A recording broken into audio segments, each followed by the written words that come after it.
flying past, it's a long shape. Cannot identify more that it has such speed. It seems like it's stationary.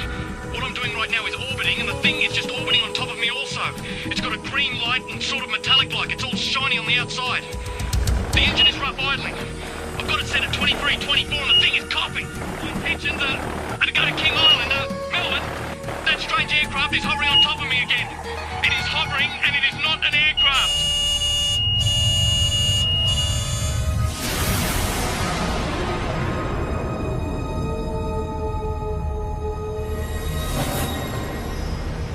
What you've just heard was a recreation of the final words spoken by pilot Fred Valentich before his plane disappeared over Bass Strait. Even though it's been 19 years since Fred disappeared, the mystery surrounding what happened to him still hasn't faded. He just vanished without trace, and his family believed he was taken by an unidentified flying object. Recent years has been an explosion of UFO sightings in Australia. Whenever you mention the topic, people seem to have their own theories and opinions, or even their own stories. It was orange like a sunset, and it was just spanning across the road. I can't move, Frank. Moving forward in time through the experience. Then this tall, dark being just appeared in front of the craft. And I mean, it looks like a traditional, every day of the week, comic book flying saucer. They had large almond-shaped eyes, small bodies, legs and arms, and sort of grey in appearance. I think it's the first time in my life that I could identify of anybody telling me that they were scared they were going to die. Saying this thing was only just down the bottom of his street. He could see it was out in the water. It was sucking up water. Yeah, I believe it's a UFO. There are between 400 and 500 reports a month of UFOs in this country. Now, obviously, a lot of them can be explained, but about 10% prove to be true mysteries. Tonight you'll hear from people who've had these experiences. They're just normal Australians who can't explain what they saw.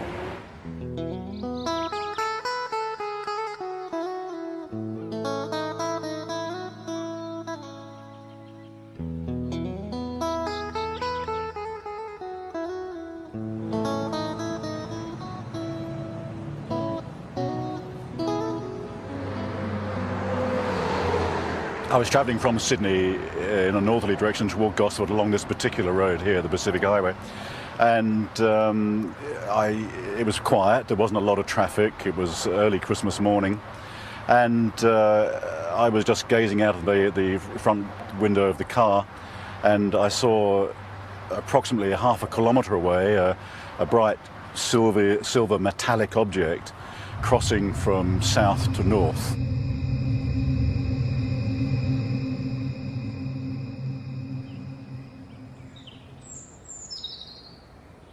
I stood here not believing my eyes, because where I sit I can see the open water, and I just couldn't believe that this thing could appear on the water. It was some kind of craft, but it was completely surrounded in lights underneath and all around, and it just looked like a carousel. It wasn't anything flat. Around holiday time, the local police know they'll be busy. But on this New Year's Eve, the calls weren't what they expected. All people that I spoke to had exactly the same thing to say. There was no variance whatsoever in the object that was sighted. It was a huge chrome, very shiny object in the shape of a ball. At the bottom of the ball was a number of huge white lights. This object looked like it was sucking up water.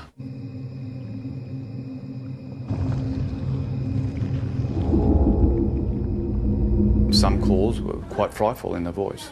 You could actually hear the fear, and you can, in the background especially, the fear of people and, of course, animals and things at the time that were experiencing this phenomena.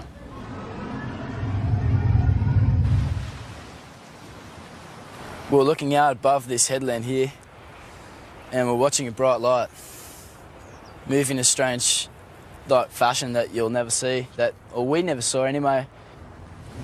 It was moving quickly and moved, for instance, in a zigzag fashion.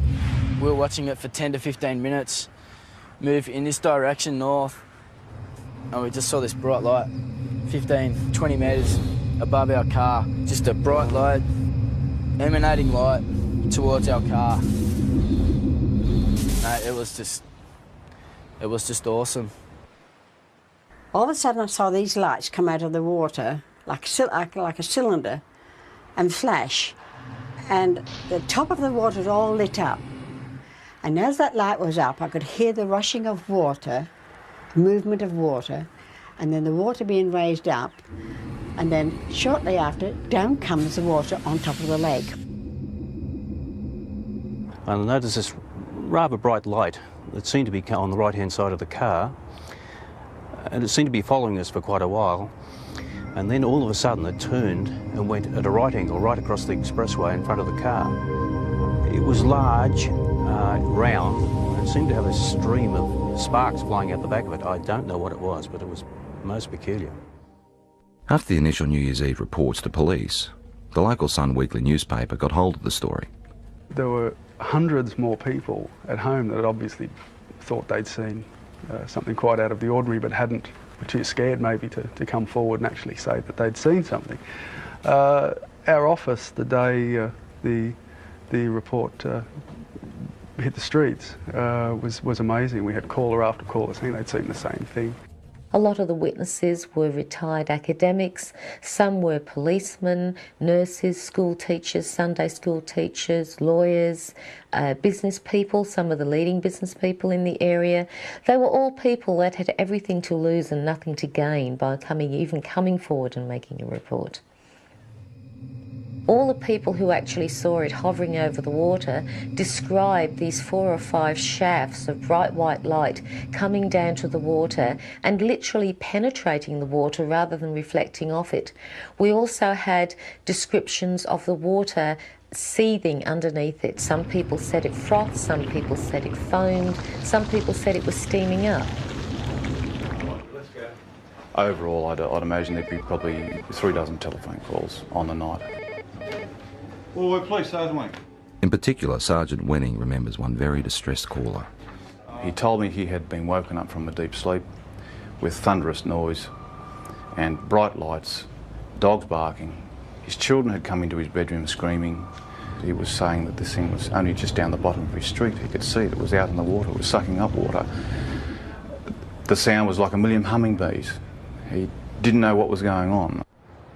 We investigated officially with the local aircraft, aerodromes, with the Air Force, with air traffic control, and again could come up with no explanation. While everyone can describe what they saw, no one seems to have the answer to exactly what it was or where it came from. It was moving in waves in the sky, which could only be described as a UFO. When you see something like this, there's a sure knowledge that you're looking at something that is beyond your experience. I'm not young, and people might think, oh, you're a bit strange, seeing things and had imagination. No, I've got imagination, but not like that. Not when I see something that I see, I know I saw it. At first I thought, well, maybe it's some type of meteorite, but it was too large, it was travelling too slow, and turned a right angle, which I know meteorites aren't inclined to do. I was just bewildered at how something could appear and disappear in the thin air practically. Well, I honestly don't know what they saw. We've gone right through all the realm of possible explanations, which leaves it as what a UFO truly is, a flying object which we cannot identify by conventional means. There's a saying that seeing is believing, and it certainly applies to UFOs.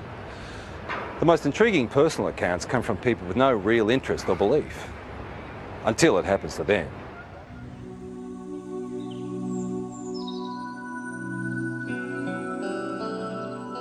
Before this happened to me, I can be honest, I could say that I was in that category of being naive. I didn't believe it. I didn't really believe it, because I had to see, it's like I would have to see it with my own eyes. Grace's experience starts in the early hours of the morning travelling home with 3 girlfriends. Victoria, who can't be identified, was one of the women in the back seat. It's when I got a bit further down the hill that I noticed on the right-hand side of me some long, oblong-shaped lights. I didn't know what they were. I mean, I only sort of caught a glimpse of a bright orange light sort of shining through. As I got down the hillside and started to come around the corner by this little hotel that takes us back through the back roads towards the freeway, one of the girls in the back noticed a very bright white light with a type of blue haze around it. When the girls were sort of saying, oh, maybe, you know, like it's a UFO, and, you know, we sort of like just laughed it off and said, don't be so ridiculous. The women continued their trip, but further down the road, more lights appeared. I heard Victoria and one of the other girls in the back there, they were commenting on something that was behind us. They actually thought somebody was coming up behind us, like a truck or something, because it was moving fairly fast and very bright. It was just such a bright as blinding light. It was orange like a sunset, and it was just spanning across the road. I got really scared, and I said to Grace, quick, just step on it. Because I knew there was a town just a kilometre up the road.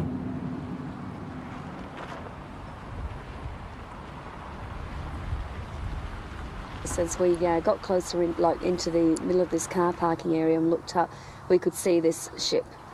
Well, that's what you'd have to call it, because it was, you know, definitely not an aeroplane, and it was something from definitely not this world, that's for sure.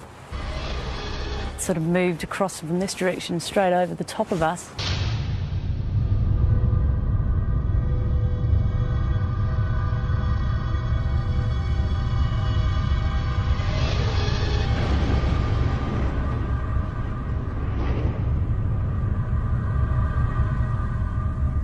Sort of disappeared into a gully where we lost sight of it.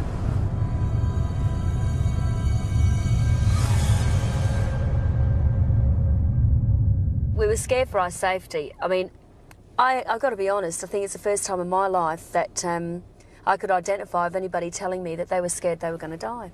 Because I was. When I got to the opening of the drive here, the other girls noticed that there was something else up, some activity up there in the sky.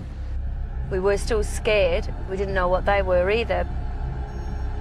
They seemed to be moving in a direction that this other craft had gone over and gone down. So the first thing you think of, just pull in someone's driveway. And as I pulled in, the light was so blinding, it actually was hurting our eyes to look at it. Then I noticed a figure coming. It wasn't a human, it definitely was no human, that's for sure. I felt threatened by it. I felt really, really threatened by it. That was the closest thing I've ever experienced, the thought of actually, you know, coming close to death, I suppose, which sounds pretty silly, but the fear that I had was like that, like I wasn't going to see my family again. And the weird thing is that it's not the normal thing to talk about and for people to accept. But, you know, it's been 3 years now, and I still feel very distressed by it. In the weeks, I felt a lot of doubt with what happened to Grace. I didn't believe it, truly believed it, because I hadn't experienced anything like that myself. So I didn't show it either. I mean, I didn't show that I didn't believe it, because I think it was important that I looked like I was supporting her, so that otherwise, you know, she might go sort of, you know, off the rails if she didn't feel she had some support from her husband. But 2 weeks later, those doubts disappeared. What's work? Late one night, they were both woken by their distressed 15-year-old son. He was dead set that he had presence in his room. You know, there was somebody in his room. And one thing that he kept saying at that time was that, can you hear that sound? And he kept pointing up to the ceiling. And we could hear this low drone sound. I knew then I'd heard that sound before. We got back into bed and I was laying there. And I thought, do I lie here and just let this thing go through and just, you know, try and wipe it off as another bad experience, or do I actually get up and look, and if it is what I think it is, then maybe my husband will be able to see for the first time and he will believe. I just couldn't believe what I was seeing. When you see an object that's just sort of floating through the air, like at slow pace, and you think to yourself, oh my God, struck me as, you know, being awesome. It's just something unbelievable. It was a relief that he was able to see this thing, and all I kept saying was that that was the thing that was there the night when I was with the others. Certainly by its nature, by the way, characteristics of the way it just hovered across the house at a slow pace. Yeah, no, nothing man-made. Not from this country, not from this earth, I should say. So you want me to... Even though Grace and her husband ended up experiencing the same craft, their ways of coping with it differ. Take them down to training. You either accept it or you don't accept it. And I tend to say now, after I've seen it with my own eyes, I accept it, but I don't, you know, harp on about it and talk about it. And if it's just one of those things that you try and leave as a part of your life that's happened, and let's get on with things, let's move on from here, you see. And that's how I sort of try and treat it, rather than try and find an explanation as to what it is. Yeah, I really don't have a theory yet. It's basically, it's more the fear. Again, I don't know why, because I'm still here and I am healthy, you know, I mean, but the fact is it's just a worry because you don't know. You just don't know. What do you reckon it is? Got no idea. Images of UFOs caught on video over the years tend to raise more questions than they answer. Ron, they are visitors. Yeah? Yes, yes. UFO. Working out whether there is something out there has intrigued researchers for years. And there's no doubt that there is a physical dimension to this UFO phenomenon, and it appears to involve some form of technology, and many cases certainly suggest that we're dealing with an exotic technology that might be something certainly foreign to our environment. When a Melbourne photographer saw images like these, he was interested enough to go on standby to try and capture on film whatever was buzzing the sky over Narre Warren in June 1996. I got the phone call and I was told that the lights were spinning across the tree line over the homes. What I did was put the camera onto the object, allowing it just to come into frame, hit the shutter, count to 20, stop, wind, move the camera to the next part of the frame, start the shot, count to 20, let it go, and so forth. The first night, the result of the photographs showed just light trails of this object going across over the tree line. The second night, with higher speed film and the higher magnification lens, is where we actually captured the shot of the disc. This thing was, the only way to explain it was moving across the air like ice on a hot plate, very, very smooth. Later in the program, Doug's photos will be studied by an independent expert. Well, it was flying, it's unidentified, and it was definitely an object. What it will be, and I hope with the analysis will prove me right. But yeah, I believe it's a UFO. In the UFO community, the term hypnotherapy is like a buzzword. It's the thing to try if you feel you have secrets of the past to unlock. While mainstream medicine doesn't necessarily recognise it, people who've had UFO encounters believe it helps.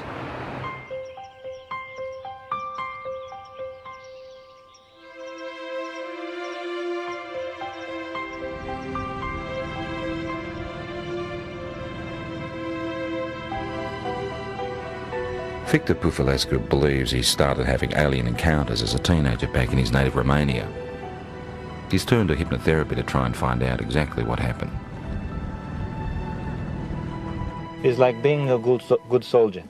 You just obey orders.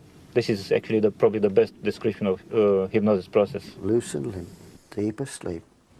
Loosened limb, heavier and heavier. Not a worry, not a care. Deeper, deeper, and deeper.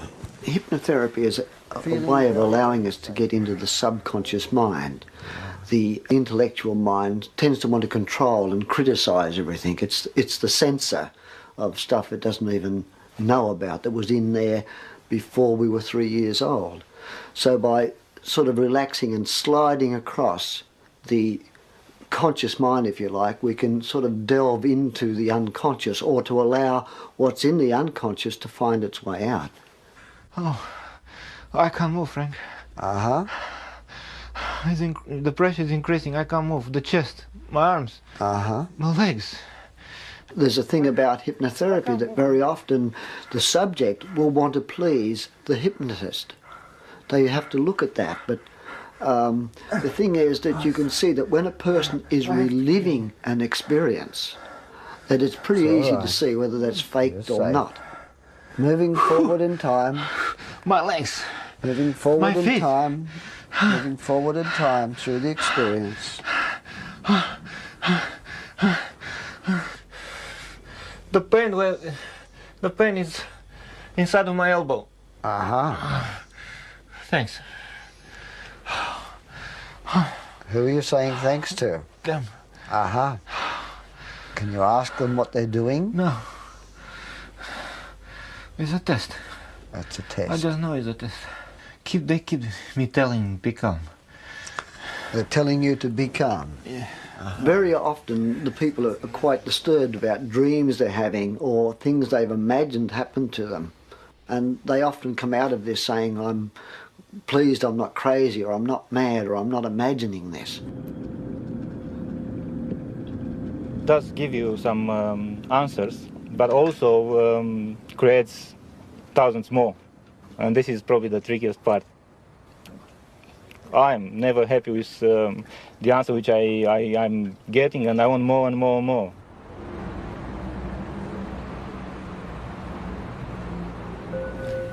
Just relaxing as much as you can with every breath.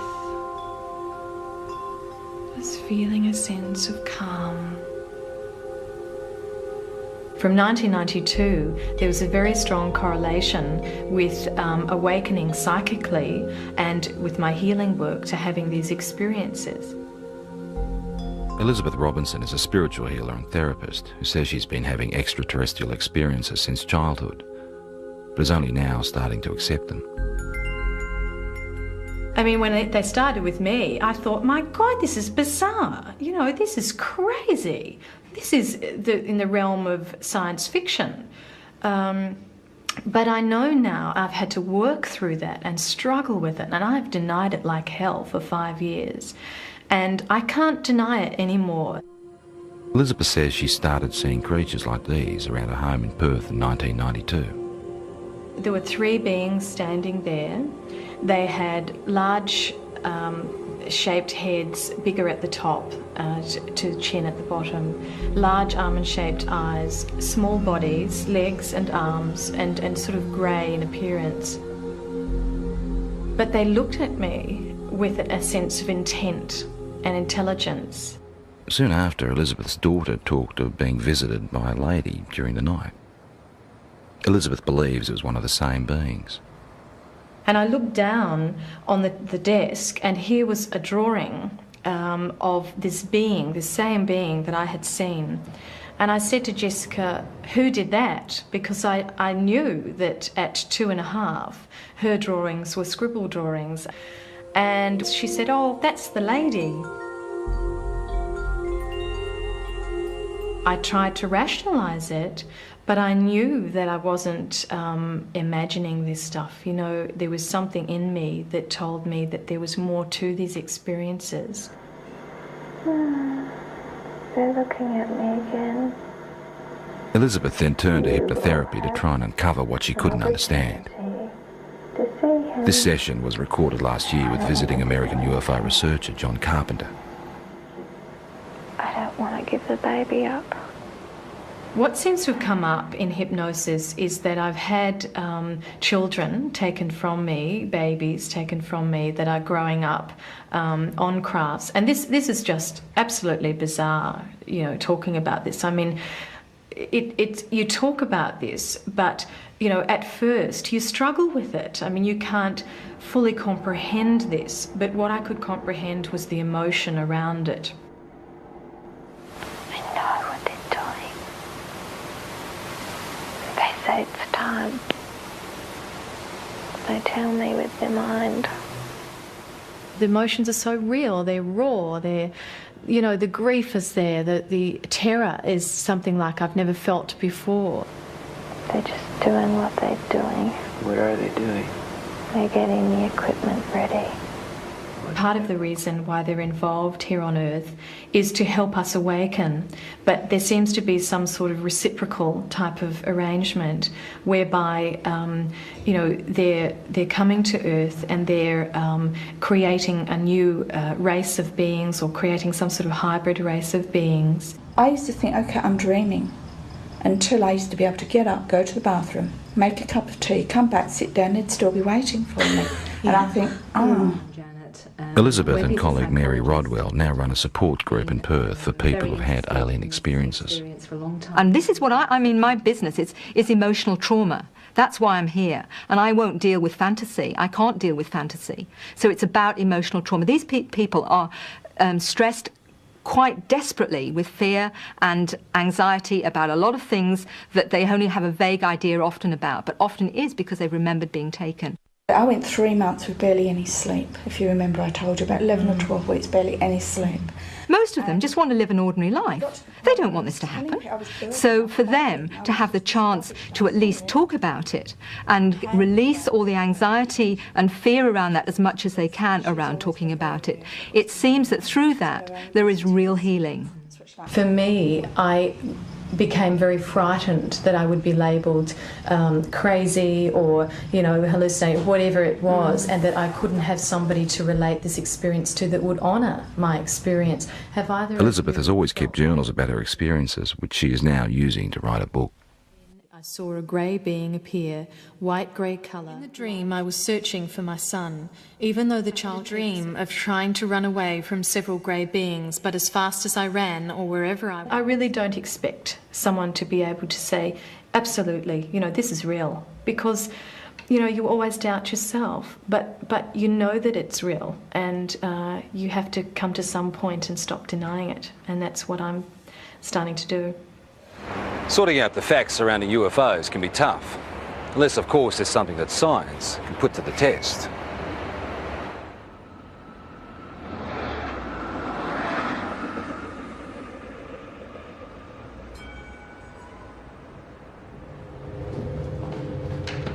Earlier in the program we saw photographs taken by Doug Page. The time exposures show what Doug believes is a UFO hovering near his home in 1996. Now, has this been observed by other people as well? Practically all of Narre Warren. Okay, so that was seen, but not as a streak, because this is a time exposure. So it was simply an object of some sort traveling. Correct. In somewhat of a line, but as you can see, it goes up and down here. This type of negative sleeve will take... The professor would like to examine the negatives that come before and after the pictures in question. Explain to me why... But Doug has used the ends of rolls of film and discarded the shots he felt didn't work. Now, when the films were actually ready for handling, I'd lay them out and I went through them, and I go with the scissors and I just go cut, cut, into the bin, cut, cut, put it there, and that's what I did. Okay. After examining the camera the shots were taken with and checking density readings on the negatives, the next step is to enhance the images on the computer. I don't rely on computers for analysis. They're a bit of a tool. They sometimes let us see things a little bit better, but to actually definitively say that a particular thing is something, I stay away from that. That's right. How did you focus the camera? Just on infinity. Okay, so if you focused on infinity, technically the tower should be sharper in focus than the tree. Should be, shouldn't it? Mm-hmm. But it's not.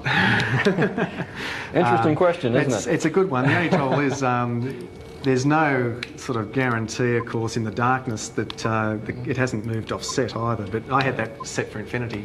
Okay. With some of the technical questions out of the way, it becomes an issue of individual perception. Very specific things here. I see a disc-shaped object. I see something with a rim.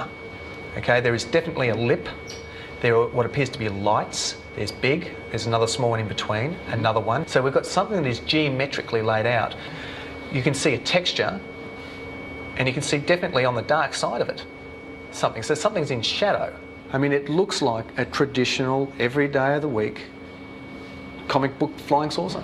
My first impression of this when I saw it, again, was a trumpet, a circular object here, that we have a bell shape that comes out like so, This is unexplained optical either artifact, phenomena, or reality, or could be, could be an object, but it is totally undefinable. And of technical concern is the fact that the start of the time exposure is more in focus than the end shape. Does it make any sense to you that if this was moving and it's decelerating, would that have a bearing on the shape of the line? If it was slowing? Because no, it shouldn't. It should be exactly the same sharpness. Despite question marks over issues like that, the professor is able to reach some conclusions. I don't believe that it's been faked. I think it is probably something that was traveling through the air. What it would be, I wouldn't know, and there's no indication from the photographs that would give me any clue. There are points there that I haven't considered, such as the object, could well be a phenomenon that that I've never heard of. So I mean, we've got to keep an open mind.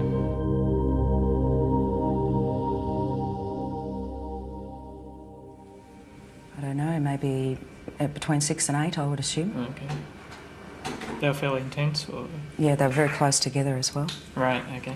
4 years ago, Kelly Carr was a mother and housewife with no interest in spaceships or aliens. Now she's using technology to reconstruct images of her own encounter. It does give the idea of the lights there, but the brightness of the light, it gives a good impression, except that the colour doesn't seem right. Kelly's account starts in August 1993. My husband and I were driving up to my girlfriend's place in Monbulk, which is in the Dandenong Mountains. We were driving on Belgrave Hallam Road, and it was just on dusk. I saw what I thought was round orange lights in the field. It looked unusual to me. Later that night, retracing their route home, Kelly noticed something else unusual. It's about a kilometre or so in front of us, about twice the height of the treetops. We could see this object, which at first I thought was a blimp. It had the shape of a blimp, but it was light. As we got closer to it, the light seemed to sort of separate, and it was actually these a row of round lights, and they were orange. It appeared like there was silhouettes standing in these round orange circles, like people, but you could only see the black outline. Well, I just said to my husband, look, there's people in there. And the minute I said that, it shot off to the left of us. Within 1 or 2 seconds, it was gone completely. About a kilometre or two further down the road, as we kept driving, I came across at least what I thought was a screen or a wall of light across the road. And my heart started racing and the adrenaline was sort of pumping through my body, and I'm thinking, we've just seen us back down there, we're in for, a close encounter. Then the next instant, nothing. We seem to have actually covered a fair distance that I don't even remember covering. It might have been possibly close to a kilometre that I don't remember actually travelling. There was no light. There was nothing blocking the road. Kelly says it wasn't until weeks later she remembered actually getting out of the car that night. And I saw that there was another car that had pulled up 100 metres down the road. Then I walked around the front of the car to where my husband was standing on the other side, and we started walking across the road together. As we were walking across the road, I looked down and I saw that the other people were getting out the car and starting to walk as well. So I was quite happy that there was other people there who were seeing the same thing that we were. And we walked up along here to where the fence is. Right out in front of us is this huge craft. I was totally awestruck, it was science fiction coming to life. There wasn't any fear then, it was just all total awe. We stood here, I guess side by side, my husband and I, for about 30 to 45 seconds. Then this tall dark being just appeared in front of the craft, and he was followed by about another 7 or 8 that appeared straight behind him. I felt this energy go through me. It's like nothing I've ever experienced before in my life. It was like some sort of low-level frequency that came in waves, but it was so dense that I could actually physically feel it going through my body. And that feeling absolutely terrified me. It was like, I can't even explain the horror that I felt just feeling this. And I began screaming. The minute I did, the eyes on these things lit up and they came charging across the field. Halfway across, they split up into 2 groups. Some headed off down there and the rest came directly towards us. I felt this blow to my stomach, and the next thing you know, I'm back here somewhere on the grass. It literally lifted me off of my feet. And I thought I was going to die. I thought if I don't get up now, I'm going to pass out and I'm going to die. I'm not going to come back to consciousness, you know. So I pulled myself up into a sitting position, and when I sat up, I couldn't see anything, and it was like there was just black in front of my eyes. I want you to try stretching it down a little bit as well. Kelly is not the only one who saw these images that night. For the first time ever, independent witnesses have given the same account of a close encounter. Even though Kelly has never met Jane, Glenda and Bill from the other car she saw, she has seen the sketches they drew for UFO researchers. They've drawn the same circles of light around the top of the craft with these blue lines coming down, ending in a semicircle on the ground. They've actually also drawn a tripod underneath, which was something I didn't see that night. It becomes very clear then that we were all looking at the same thing and that it wasn't your average saucer-shaped craft. And basically, the second party were able to draw sketches of the beings very similar to the ones that I had, and they're not your usual little grey things that are, you know, media propaganda. I found a small red-coloured equilateral triangle underneath my navel, which I guess in reality provoked only a minor curiosity at the time. It was oddly geometric, and I did wonder, you know, how something like that could get on me that looked like a burn without me feeling it. At UFO conferences, where Kelly is now a keynote speaker, she adds strength to her own story by showing photographs of physical marks left on one of the other women. We were all left with triangular marks under our navels, but the ones that were marks that were actually photographed, the first one came from Glenda, which is it's a series of 3 small red dots along the inner thigh, and both Jane and Glenda were marked with these dots. I wasn't. Glenda had a ligature mark around her ankle, which is quite severe bruising. It looked like she'd been strapped down to something. UFO researchers have also reported finding physical traces at the site where all witnesses said the encounter happened, particularly in relation to where the craft landed. Inside that semicircle was actually a triangular formation of 3 points spaced 6 metres apart, which correspond with the tripod that was drawn underneath the girl's craft. To this day, Kelly still doesn't know exactly what happened to her that night. Tried a little bit. Her most vivid memory is the fear that she felt. That's very good. It's finally come out to what I'm looking for. And I think a lot of people, you know, might have experienced the fear in a nightmare when you're being chased or something like that, and it's a terror that you feel that, you know, sometimes can wake you up or whatever, but it's absolutely horrifying when you're dreaming it. And that's exactly what I was feeling while I was totally awake. That sort of terror, actually having to feel it while you're conscious and physically awake and feel it as a reality, is like a living nightmare, like a nightmare had come to life.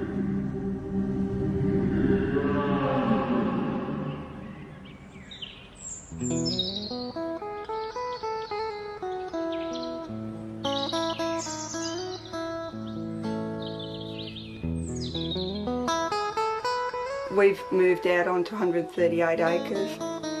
We don't have electricity. We use all our own fuel, like for both our fires.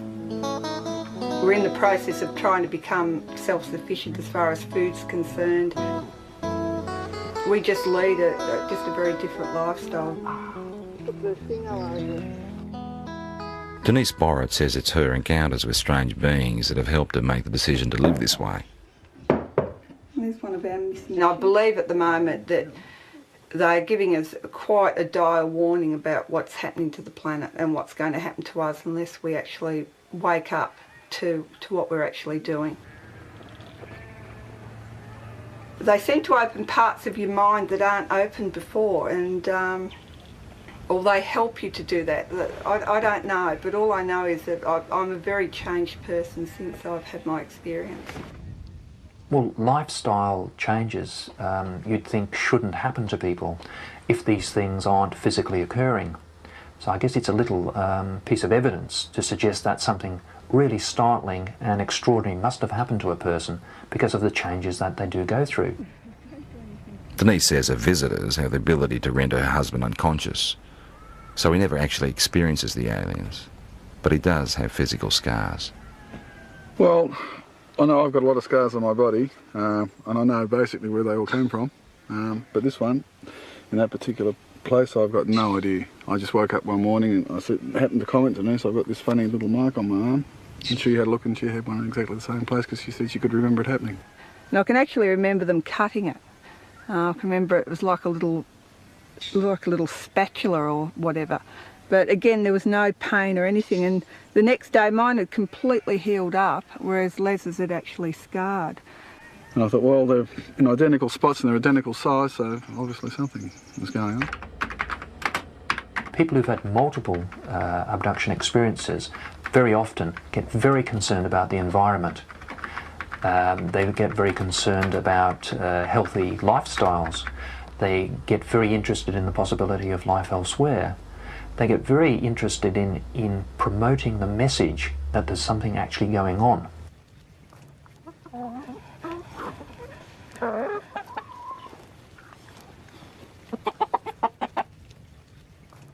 If things do go haywire on the planet, like I believe they will, that we at least will be able to feed ourselves and not have to rely on man-made energy to keep ourselves going.